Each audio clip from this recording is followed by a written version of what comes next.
오늘은 이 두 인물에 대해서 이제 말씀을 읽어 드렸는데,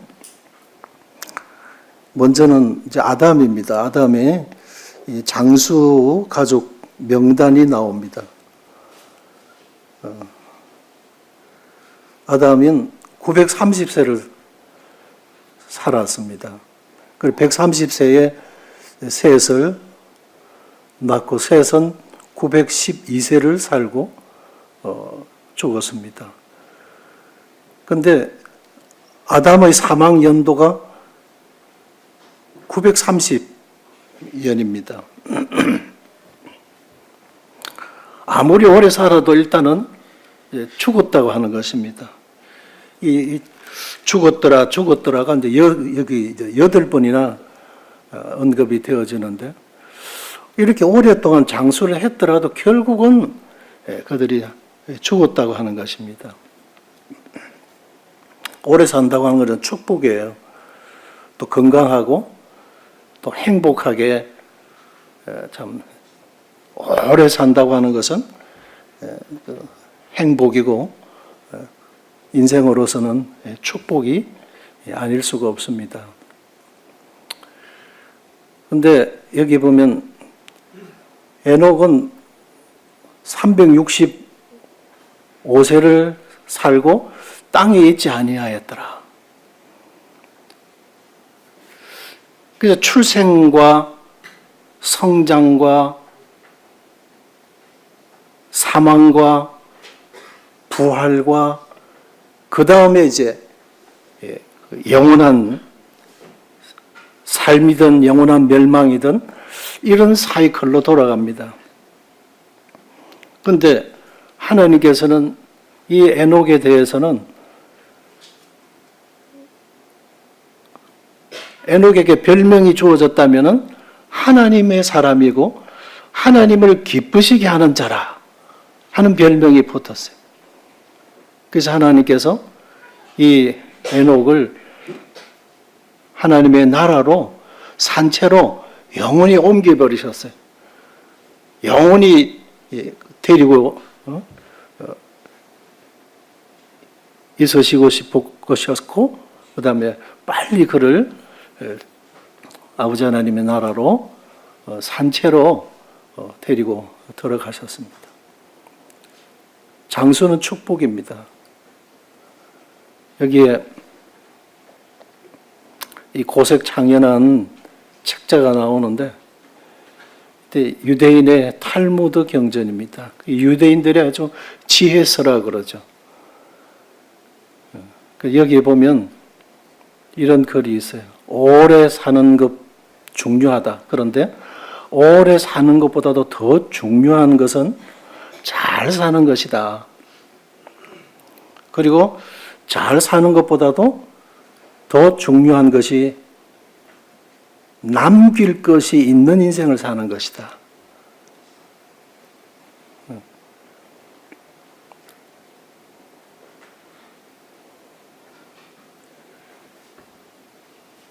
요나단 에드워드라는 사람이 있었고 맥스 주크라는 두 사람이 있었는데,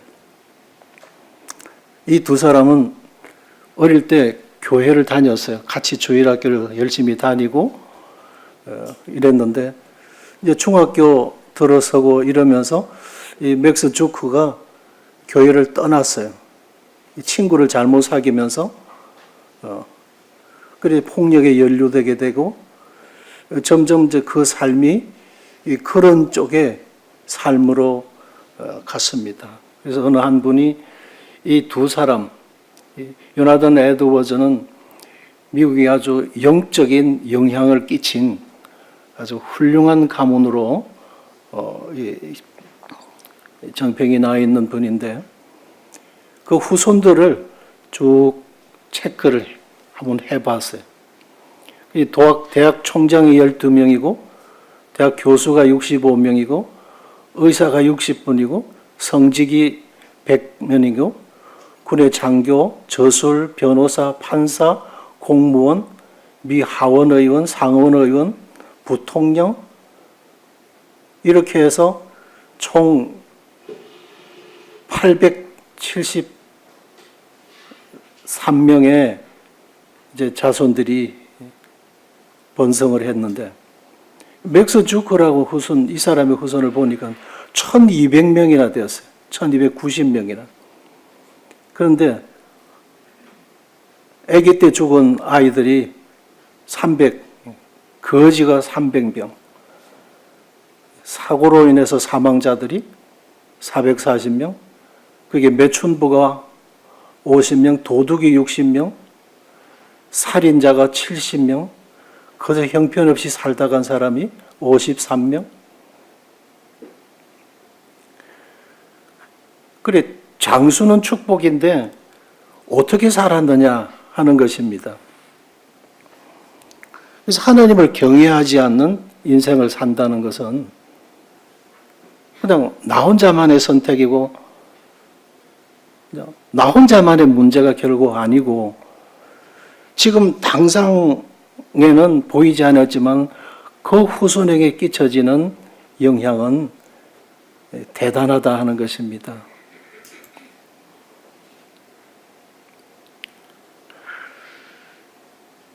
그리고 어떤 조상을 두었느냐, 참 이게 의미가 있고,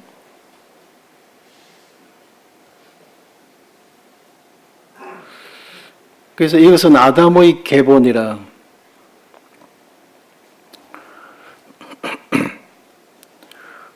어느 날 저희 집에 추시 문중에 족보를 정리하시는 노인이 찾아오셔가지고 이제 책을 이제 자기 살아생전에 좀 정리를 하셔야 되겠다. 그러면서 지금 울산 내에 현재 거주하고 있는 추시 문중들, 그리고 연계되어져서 아름아름해서 자신이 이제 찾아다니면서 정리를 하고 계신다고 그러셨어요. 네. 그러면서 이제 고려 충렬왕 때에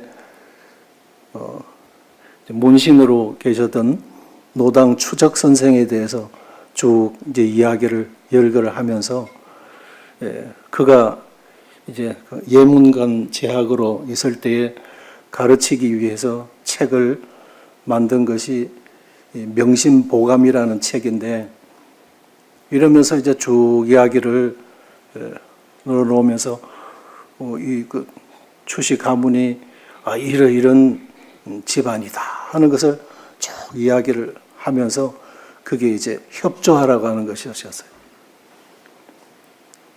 그래서 제 아들은 요한입니다. 이 학렬에 따라서 이름을 짓질 않습니다. 그러면서 그때는 이제 성경 말씀을 막 이제 이야기를 했어요. 성경 말씀에 신하와 끝없는 족보에 대해서 몰두하지 말라고 하나님 말씀하셨기 때문에 이제 제 대로부터 이 추시 족보 관련된 이런 부분들은 이제 여기서부터 저는 끝냅니다. 제 아들이 벌써 성경적 이름을 정했어요. 그리고 뭐 그분이 이제 너무 수고들 한 그 열정이 대단해서 제가 얼마를 뭐 기부를 했는지는 모르겠는데, 나중에 이제 족보를 정리를 해서 2권을 보내주셨는데 제가 그냥 어디다가 없애버렸는지 모르겠어요.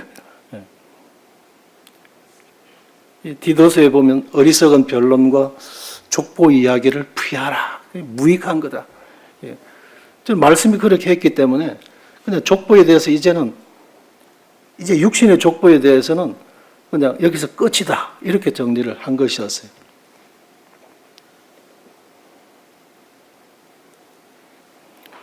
그런데 결국 그분이 어른 함자가 어떻게 되시냐 하길래 용용자 착할 선자를 섭니다. 그러니까 제가 자기에게 할아버지 뻘이라는 거죠. 그러니까 그 구도자로 나왔던 그분의 아들이 그냥 얼굴이 빛깔이 완전히 또 바뀌어 버렸어요. 그러더니 이제 교회를 안 나오더라고. 그래서 잃어버리게 되어졌어요. 그 영혼도 잃어버리게 되고, 그래서 그래, 역시 이 육신의 족보 이야기는 아무 유익이 없구나. 근데 이제 네팔의 이현웅 형제님이 복음을 전하러 어느 가정에 갔는데 아주 문 입구에 발을 들여넣지 못하도록 하더라는 거죠. 그리고 왜 그러냐? 뭐 이유라도 알아야 되지 않느냐? 그리고 문 좀 박대하는 이유가 뭐냐? 그러니까 불가촉이다. 불가촉 천민은 천민이기 때문에. 왜 내가 천민이냐? 그러면서 나는 이시다. 우리는 왕족이다, 왕족. 조선을 건국한 이승계의 후손이야. 나도 왕족이란 말이야. 이러고는 탁 들어가서 그리고 복음을 전해가지고 그 가정에 이제 구원받는 이런 일이 있었다. 족보를 그런데 서 있는 것은 또 복음 확장에 도움이 되었구나 했었습니다. 아무튼 이 아담의 계보, 이 족보라고 하는 것은 이 사전적 의미로는 집안의 혈통이나 이 조상의 계통을 그 적은 이제 책이죠.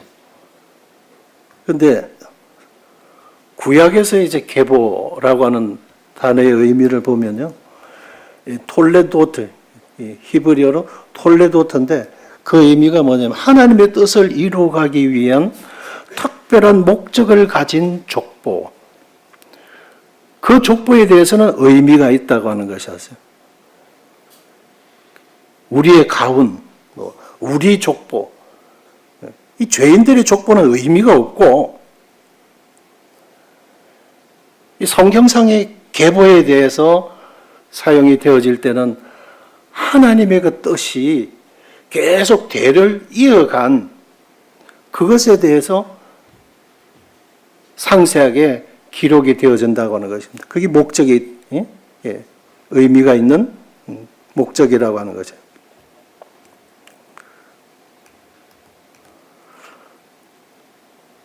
히브리서 11장 13절에 보면 그들은 약속을 받지 못하였으되 그것을 멀리서 보며 환영하며 또 이 땅에서는 나그네로라 증거하였으니, 그 나그네로서 그들이 자기가 자신의 신분을 속이지 아니하고 숨기지 아니하고 우리는 나그네다. 왜? 돌아갈 본향이 있기 때문에. 그리고 그들은 약속을 받지 못하였어요. 하나님께서 이 길을 걸어가라 라고 그림자를 제시해 주셨어요. 그러나 그것이 무엇에 대한 그림자인지에 대한 확실한 답이 없었다고 하는 것입니다.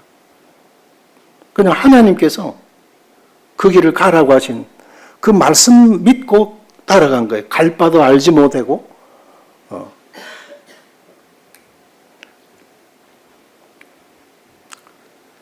구약은 약속의 그림자를 보여주며 따라가라 명하신 것이다. 그래서 내가 내게 지시하는 곳으로 가라. 그래, 너와 내 후손을 내가 복을 주고 그것을 내가 너희 후손들에게 주시겠다고 하는 그 약속이었어요. 사실상은 막연한 것이었어요.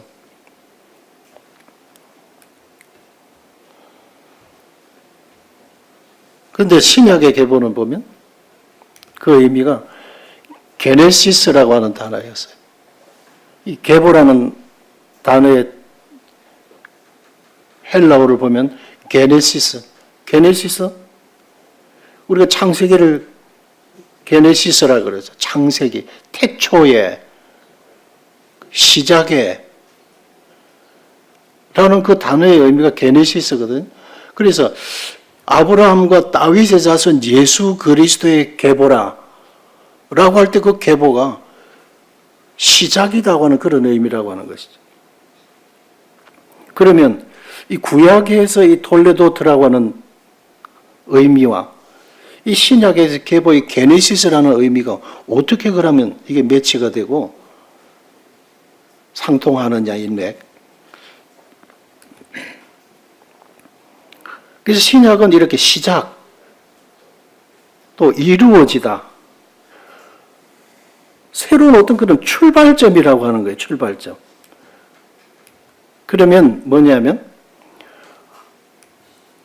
구약은 전수될 약속의 긴 그림자의 역순의 출발점이 되었고, 신약은 약속의 실체에서 출발하는 새로운 역사의 출발점이 되었다. 자, 제가 한 도표를 만들어 봤습니다. 그러니까 역사 연대를 보면 아담이 BC 4,000년 전의 사람입니다.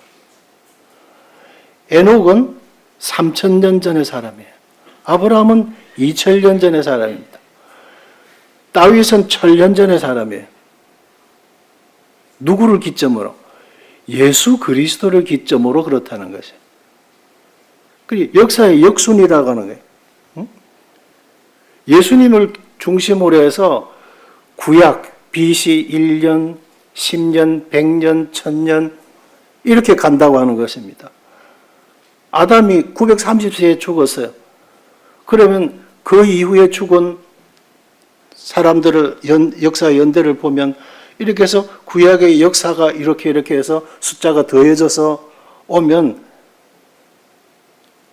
아담 930세 죽었고 이렇게 해서 예수 그리스도께서까지 오면은 거기서부터 이렇게 4,000년이라고 하는 이런 시간대가 아니라 이미 예수님 오시기 전에 아담은 4,000년 전의 사람이었다는 거예요. 4,000년. 그리고 그림자의 역순. 예수 그리스도께서 오실 것을 바라보고 믿은 것이 사실상은 구약 성도들의 믿음이었다고 하는 거예요. 그렇죠? 예. 그분이 예수 그리스도인지를 몰랐어요. 구약의 성도들. 그냥 자손이라고만 말씀하셨어요. 우리를 죄에서 구원해 주실 메시아인 줄을 그들은 몰랐어요.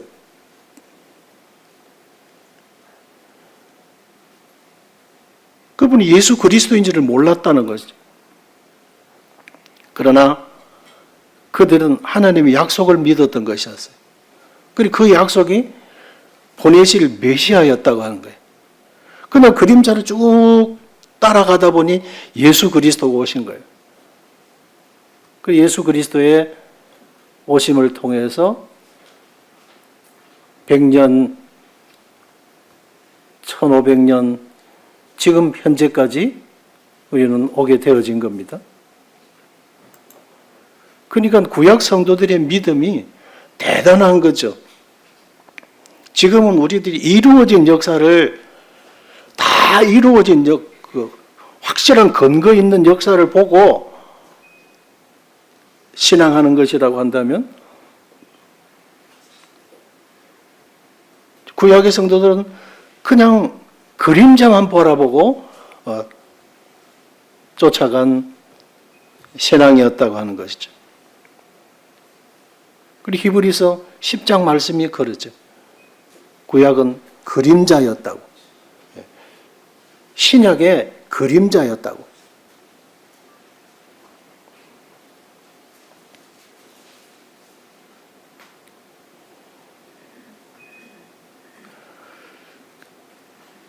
창세기 5장 22절에서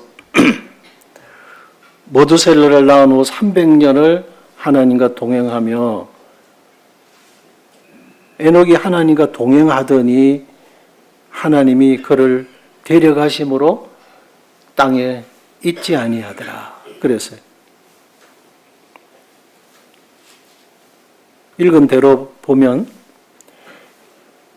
에녹의 삶의 업적이 창세기에서 뭐라고 되어져 있는가를 세 가지로 보면 에녹은 65세에 모두셀라를 낳았다. 모두셀라는 이제 나중에 노아를 낳게 되죠. 하나님과 300년을 동행하며 자녀를 낳았다 하는 기록. 그리고 하나님이 그를 데려가셨다. 그게 전부 다예요.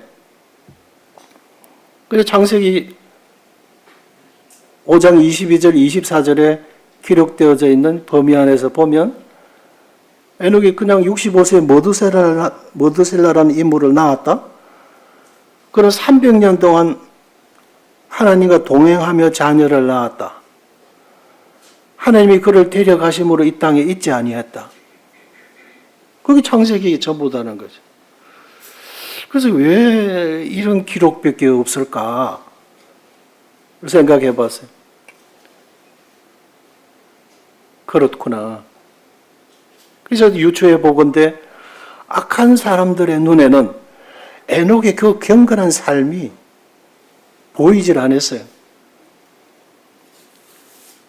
그가 하나님을 경외하는지, 지금 에녹이 뭔가가 열심히 뭔가를 말을 했는데 하나도 귀담아 듣질 않았어요.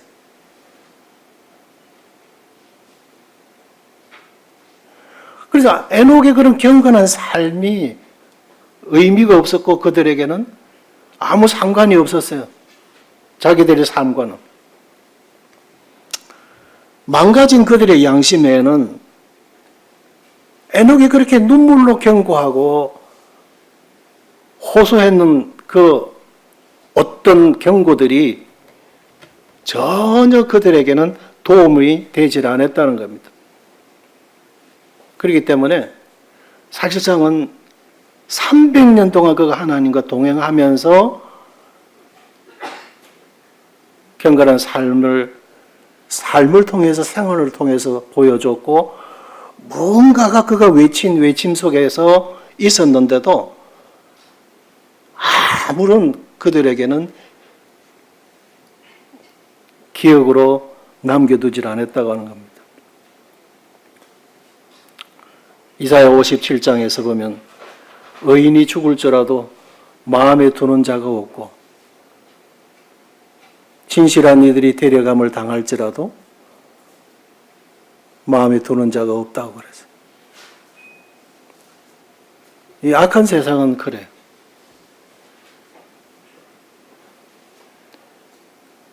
좀 더 보면 히브리서 11장 5절에서 보면 믿음으로 에녹은 죽음을 보지 않고 옮겨졌으니 하나님이 그를 옮겨가심으로 다시 보이지 아니하였느니라.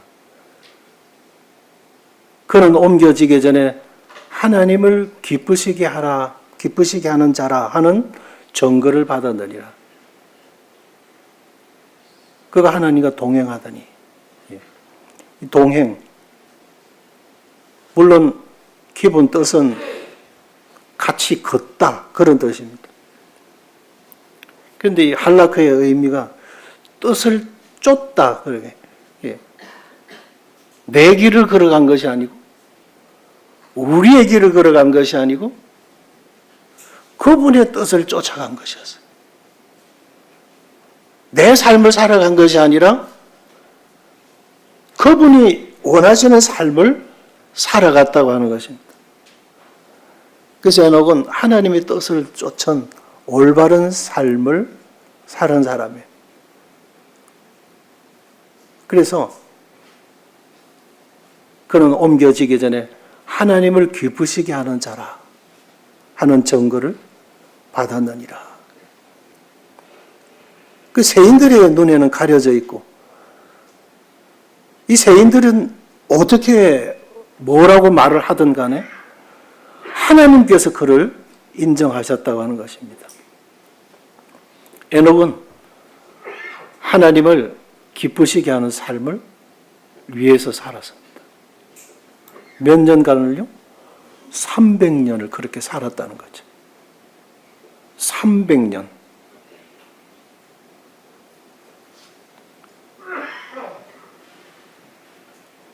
우리는 작심삼일이라 그러죠. 며칠간 한결같이 살아간다는 자체가 참 힘들잖아요. 그래서 작심삼일이라 그랬어요. 그런 말이 나온 거죠. 그렇더라도 최소 3일 만에라도 마음은 다시 고쳐먹고 똑바르게 살아간다는 것. 그것만으로도 다행으로 여겨야 될 시대를 우리가 살아가고 있어요. 에녹이 살아가던 시대는 그래도 옛날 옛적이니까 사람들이 어느 정도 좀 순수했겠지. 그럴까요? 5장에 이어서 나오는 6장을 보면 그들이 죄악이 극에 달았다는 말씀을 기록하고 있어요. 죄악이 관영했다 그랬어요. 가득 찼어요. 아이들도 벌써 생각 그 자체가 어릴 때부터 벌써 하나님을 떠난 삐뚤어진 삶을 살아왔다 그랬어요. 온통 그들의 생각, 그들의 가치관 자체가 이 사악한 세상에 가치를 두고 살아가고 있었어요. 지난주 말씀이 성경적 가치관이었죠? 맞습니까? 하나님께서 가치 있게 여기시는 것을 나도 가치 있게 여기고 살아가는 거. 가치 있게 여기는 것에 따라서, 왜냐하면 네 보물이 있는 곳에 네 마음이 있다 그랬잖아요.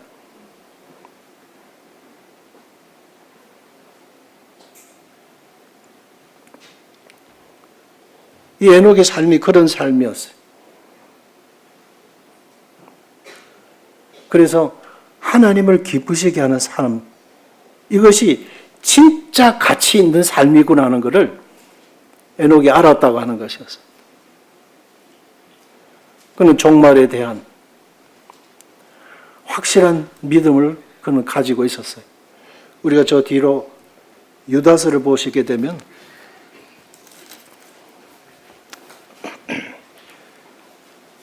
요한계시록 바로 앞에 있죠. 유다서 성경에 보시면 유다서 1장 14절과 15절입니다.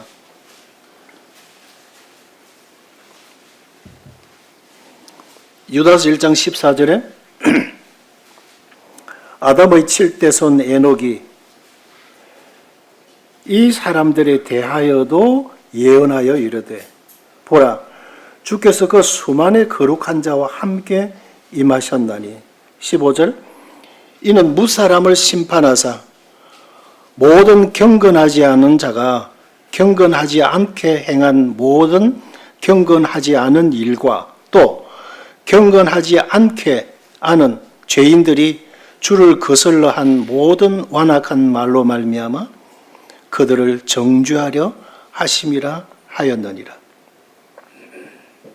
그는 300년 동안 하나님을 기쁘시게 하는 삶을 산 자라. 그러니까 그냥 하나님만 바라보고 하나님이 어떤 생각을 하실까 그분만 바라보고 그냥 물론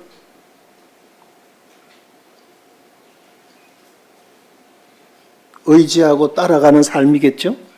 그러나 그분만 바라보고 그분 앞에서 얼쩡거리고 그분 주위만 맴돌고 그분 뒤에 따라서 그림자만 밟고 그런 삶이 아니라 하나님이 기뻐하시는 삶에 자신을 들여갔다고 하는 것이었어요. 300년 동안 이 죄악된 삶에 대해서 양심을 통해서 하나님께서 경고하시는 이 경고의 메시지들에 대해서 그들이 어떻게 대하고 있느냐, 그 삶의 결과가 어떠하냐. 그들은 이 가인의 길을 따른 자들이고 발람의 어그러진 길을 간 자들이고 고라의 패역한 길을 따라간 자들이, 물론 이 사람들이 가인 외에는 발람이라든지 고라라든지 다 그 이후에 태어날 사람들입니다. 그러나 그 시대 사람이나 이 발람이 있던 이 시대나 고라의 민수기에 나오는 이 패역한 사람들이 생각했던 이들이나 인간은 다 그만한 인간들이라는 거죠. 예. 하나님의 뜻을 따르지 아니하고 자기의 뜻을 고집하고 시기하고 사리사욕을 쫓아가고 반역하고 대적하고 이렇게 한 모든 삶에 대해서 이미 그 시대도 팽배했던 것이었어요. 그 시대에 경고했던 그 말씀이 이 발람에게 대해서도 경고한 말씀이 되겠고 고라에게도 그 패역한 것에 대해서도 경고했던 경고성의 말씀들이고 다 그런 삶을 양심을 속이고 살아온 하나님의 뜻을 거역하며 살아온 이 모든 삶에 대해서 하나님이 보지 않고 있다라고 생각하니까 두려워하지 않는 거죠. 그리고 그 삶에 대해서 하나님이 심판하신다. 하나님의 뜻을 거역하며 살아간 모든 그 삶에 대해서 하나님이 분명히 심판하신 것이다. 회개해야 될 것이라고 하는 것을 이 에녹이 300년 동안 그렇게 경고했다고 하는 것입니다. 죄에 대해서는 하나님이 심판하신다고 하는 것에 대해서 하나님은 분명하게 이 에녹을 통해서 말씀해 주신 것이고 에녹은 그런 하나님이라는 사실을 그들에게 경고해 주었다고 하는 것입니다.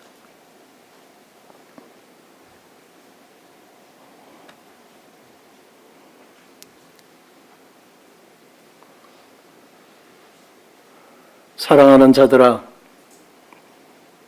너희는 너희의 지극히 거룩한 믿음 위에 자신을 세우며 성령으로 기도하며 하나님의 사랑 안에서 자신을 지키며 영생에 이르도록 그의 긍휼을 기다리라.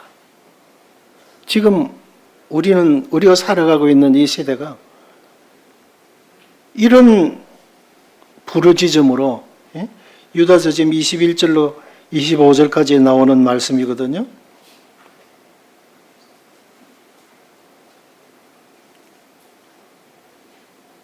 이런 주의 긍휼을 우리도 기다리면서 바라보면서 에녹이 가졌던 이런 믿음을 가지고 우리가 신실하게 우리가 무엇을 외쳐야 될지를 다 알잖아요. 우리가 어떻게 살아가야 될 것 많은 말씀들을 통해서 우리가 다 들으셨잖아요. 정리를 다시 하면요.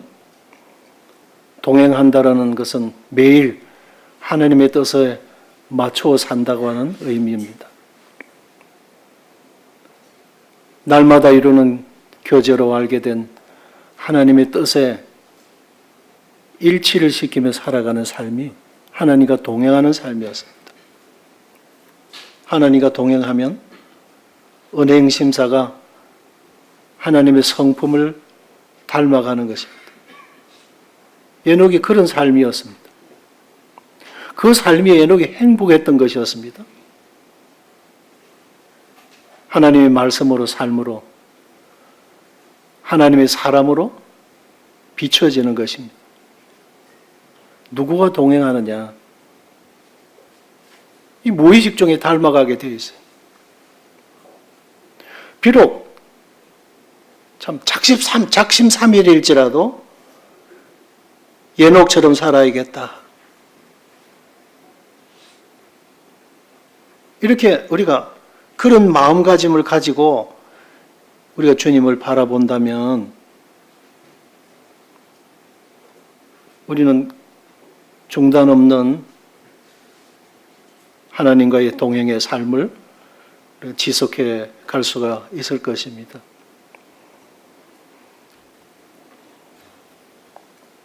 믿음과 사랑의 열정을 지닌 아내 때문에 이 잠재적인 은사가 이렇게 성장하는 형제를 봅니다.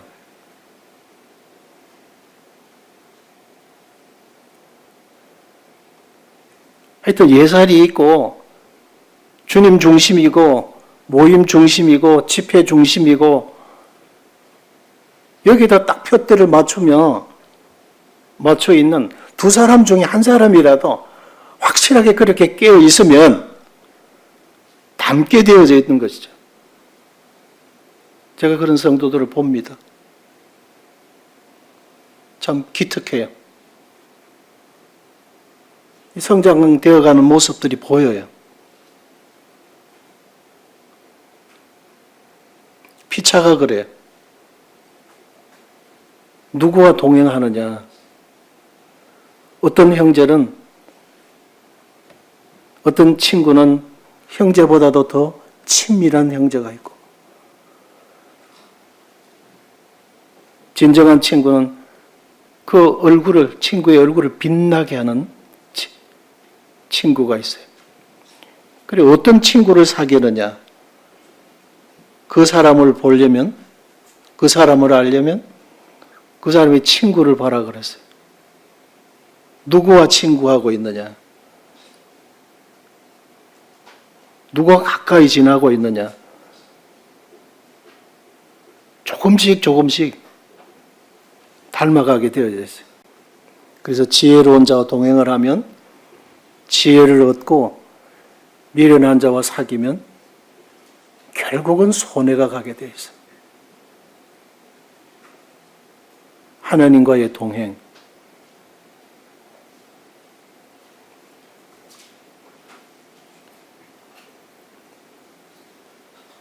다시 정리를 하면요. 하나님과의 동행은 성별이 요구되는 삶이었습니다. 이것을 싫어해요. 왜? 이 세상의 가치관에다가 자꾸 시선을 돌리고 있기 때문에 그런 거죠. 두 번째로 하나님과의 동행은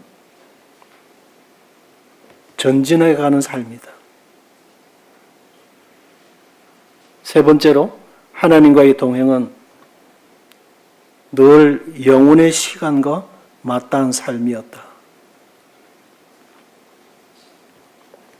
왜 그러냐면 에녹 시대나 노아 시대나 지금 시대나 동일하다고 말씀하고 있었어요. 그 부패상은 정치적인 부패나 사회적인 부도덕, 이것은 모든 죄인들은 다 똑같아요. 그 심성 자체가. 하나님을 경외하지 아니하고 하나님을 두려워하지 아니하는 인생들은 다 똑같아요. 그런데 그런 사상과 그런 부도덕과 이런 사악한 기류가 팽배해 있는 상황 속에서도 에녹은 전혀 그것과 상관없이 살았다고 하는 것입니다.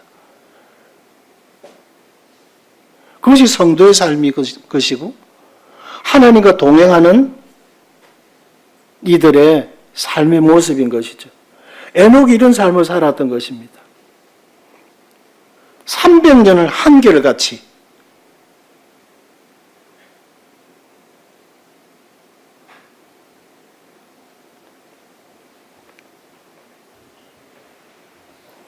왜냐하면 에녹은 하나님이 어떤 분인가를 알았어요.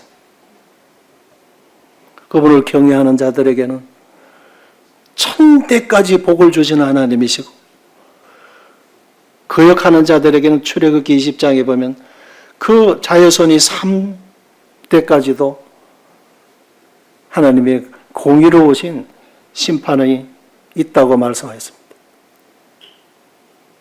그것뿐만 아니라 하나님으로부터 오는 것이 영원하기 때문에 그렇습니다. 그 가치관 자체가. 가치 자체가 영원하기 때문에 그런 것이에요.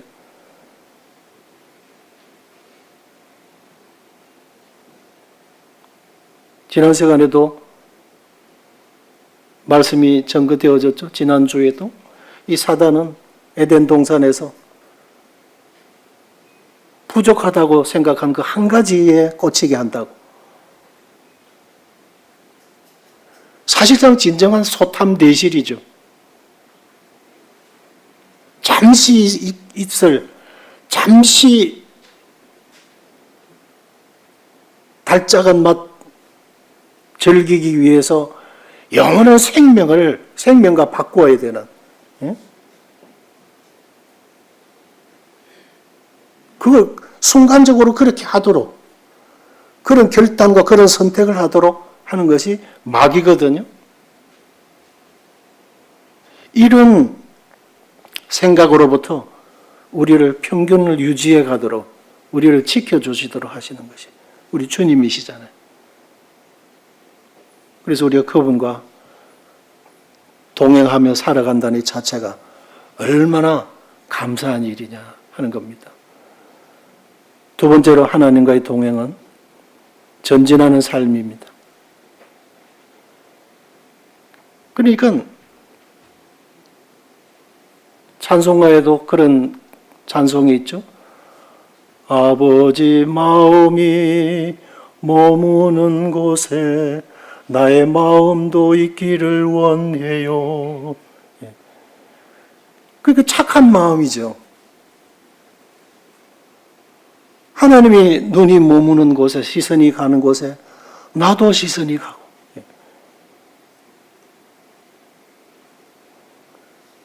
그거 무시하고 내가 보고 싶은 것, 내가 듣고 싶은 것, 내가 하고 싶은 것, 이것이 가인의 길이었잖아요.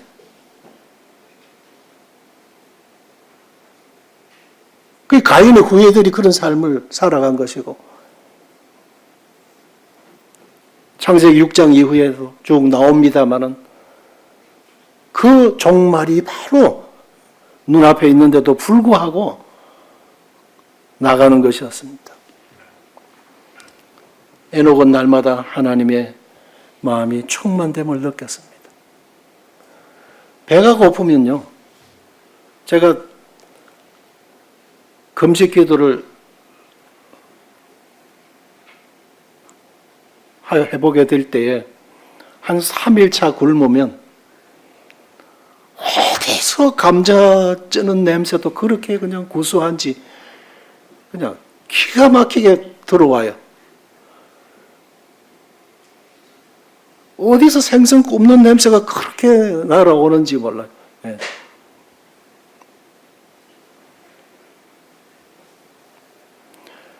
그런데 내가 잔뜩 배부르게 맛있게 먹고 배가 만복한 가운데서는 뭐 별의별 우리가 저 달동에 저기 있을 때 그 주변에 식당들이잖아요. 아무 냄새도 상관없어요. 내가 충만하면, 그죠?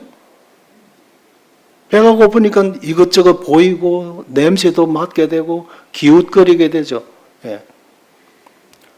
에녹이 하나님의 마음, 하나님과의 동행하면서 하나님으로는 그런 늘 충만되어 있었어요.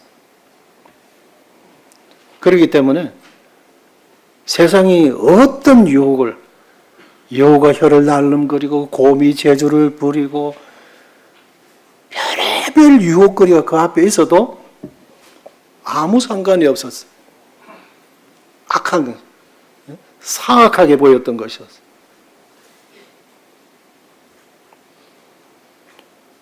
세 번째로 하나님과의 동행은 늘 영원한 시간과 맞닿아 있는 삶이었습니다.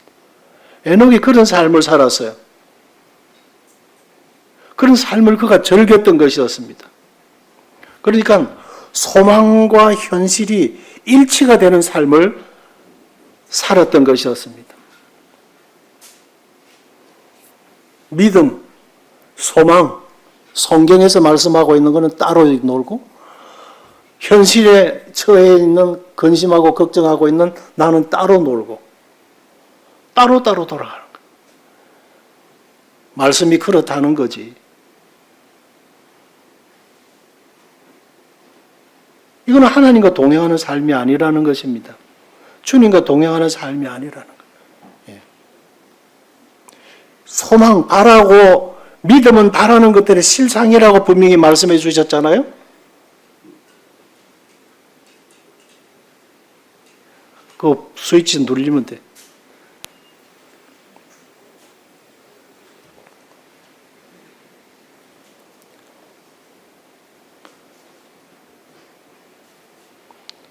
분명히 말씀하고 계십니다. 기도하고 구하는 것은 받은 줄로 믿으라. 그리하면 너희에게 그대로 되리라. 마가복음 11장 24절 말씀입니다. 이런 약속들은 뭐예요?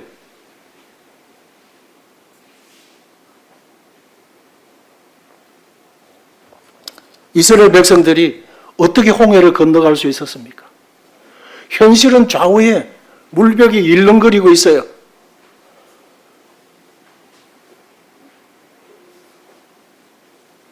금세 쏟아질 것 같습니다.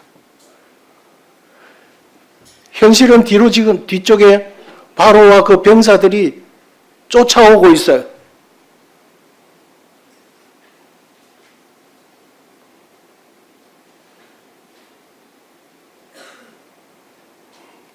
베드로가 주님께서 그래 우리로 걸어와라.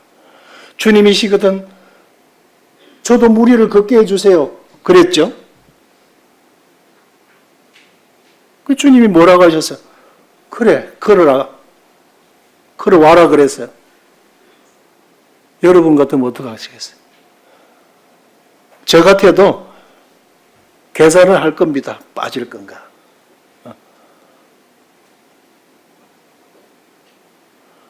근데 베드로가 주님만 바라봤어요. 현실은 지금 바다입니다. 주님의 약속은 지금 걸어오라고 말씀하셨어요. 그리고 그것만 그 말씀만 바라봤어요. 그 주님만 바라봤어요. 그리고는 그냥 과감하게 발을 내디뎠더니 그냥 바다 위로 그가 걷고 있는 것이었어요. 그냥 옛날 이야기입니까? 오래전에 그런 어떤 사건이 있었다는 것이죠? 그렇습니까?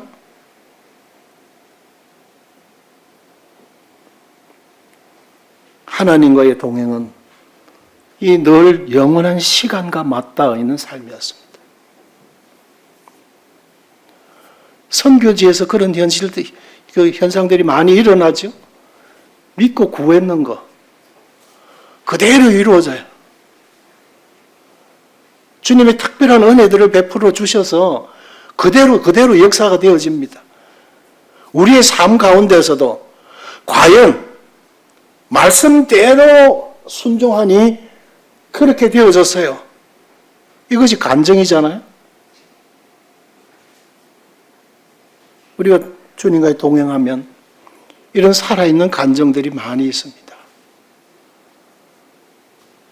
제사장들이 언약궤를 메고 그 창이란 요단 지금 현실은 강물이 막 앞에 흐르고 있잖아요. 믿음으로 그 강물을 밟아버렸죠. 그것이 무슨 전설 따라 삼천리 이야기입니까? 역사잖아요. 그래서 어떤 역사가 어떻게 이루어지든지 간에 하나님과의 동행은 늘 이렇게 영원한 시간과 맞닿아 있는 삶이었습니다. 그리고 그가 그렇게 사모한 믿음대로 하나님이 보상해 주셨잖아요. 에녹에게 그렇게 보상해 주셨잖아요. 그가 그렇게 사모하던 영원한 나라. 기적이라고 하는 것이 그거잖아요. 물이 포도주가 되어버렸어요.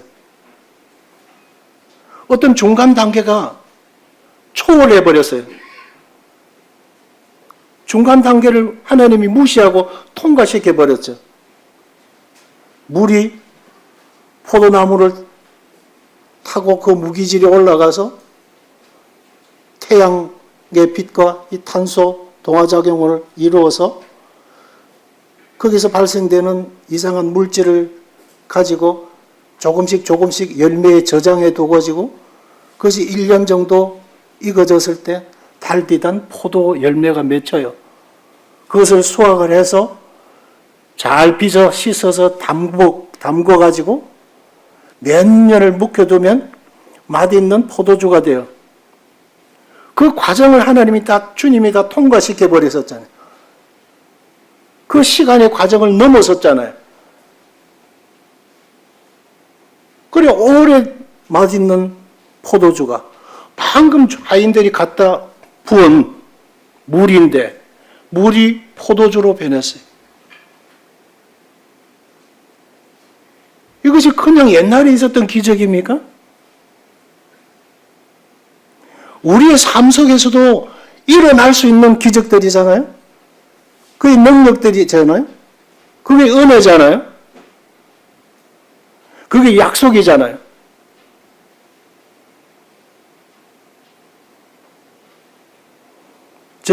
시간 관계상 제 건강이 회복이 되어진 것,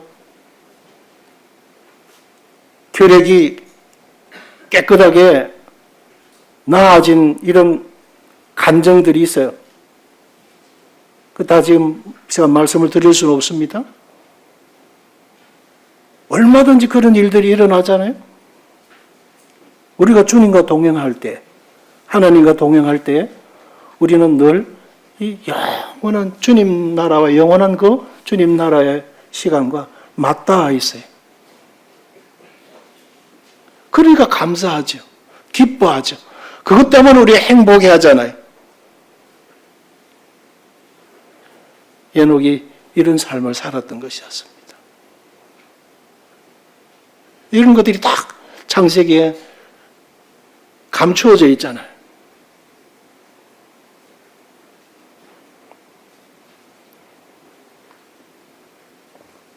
한 주간 에녹이 300년 동안 하나님과 동행한 이 사건에 대해서 그가 이렇게 행복해하고 기뻐해하고 많은 유혹들이 있었을지라도 아무 상관없이 한결같이 초지일관 하나님과 동행하며 살아가면서 그가 성도로서 이 땅에 분명히 해야 될 일들을 하면서 살아갔던 그 삶에 대해서 깊이 마음에 한 주간 새기시면서 이렇게 영원한 약속과 오늘이라는 현실과 이것이 그냥 오늘 하루에 나의 삶을 통해서 역사가 되어지도록 이걸 기대하면서 한 주간 성실하게 삶으로서 하나님 기쁘시게 해드리시는 여러분 삶이 되시기를 바라면서 시간을 마치겠습니다.